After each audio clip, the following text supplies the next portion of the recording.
ওসমান হাদিকে খুন করেছে কারা? ওসমান হাদিকে খুন করেছে সে বিপদগামী তরুণ। মাসপিকা বাংলাদেশের প্রশাসন কি করছে? বাংলাদেশের প্রশাসন ওসমান হাদির খুনিকে এখনো ধরতে পারেনি। 24 ঘন্টার মধ্যে সে ওসমান হাদির খুনি প্রশাসনকে মিথ্যা আঙ্গুল দেখিয়ে দেশ থেকে পালিয়ে গেছে। মাসপিকার এই প্রশাসন এখনো বসে আছে। মাসপিকার ওসমান হাদি একজন প্রার্থী। মাসপিকার আমরা বলতে চাচ্ছি যে যেখানে প্রার্থীর কোনো নিরাপত্তা নেই সেখানে একজন সাধারণ জনগণ, এই গ্রাম বাংলার জনগণের নিরাপত্তা কোথায়? মাসপিকার আমরা বলছি প্রশাসন ও নির্বাচন ব্যবস্থাপনা নিয়ে। মাসপিকার বাংলাদেশের প্রশাসন ব্যবস্থা এতটাই মজার, বাংলাদেশের প্রশাসন ব্যবস্থা হচ্ছে জাদুকরি মঞ্চের মতো।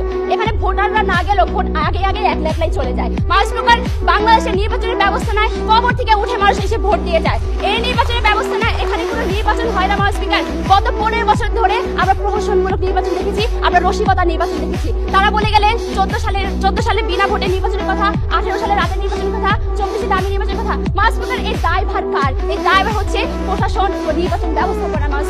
মাসপিকার এই যখন দেশের নির্বাচন ব্যবস্থাপনা এবং প্রশাসন, তখন 4 কোটি তরুণ কেন 40 কোটি তরুণও এই দেশের কোনো উন্নয়ন করতে পারবে না। মাসপিকার আজকে সরকারি দল এই 4 কোটি তরুণদের জয়গান নিয়ে যাচ্ছে।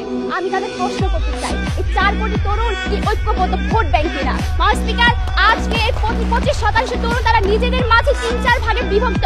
কেউ জামাত সমর্থন করে, কেউ বিএনপি সমর্থন করে, কেউ আওয়ামী লীগ সমর্থন করে, এমনকি এদের মধ্যে অনেকে আছে নির্বাচন করতে কোনো আগ্রহই নেই। সুতরাং এই ক্ষুদ্র এবং বিভক্ত গোষ্ঠীকে আপনারা কিভাবে আগামী নির্বাচনের নিয়ামক দাবি করেন তা পরিষ্কার করে দিয়ে যাবেন।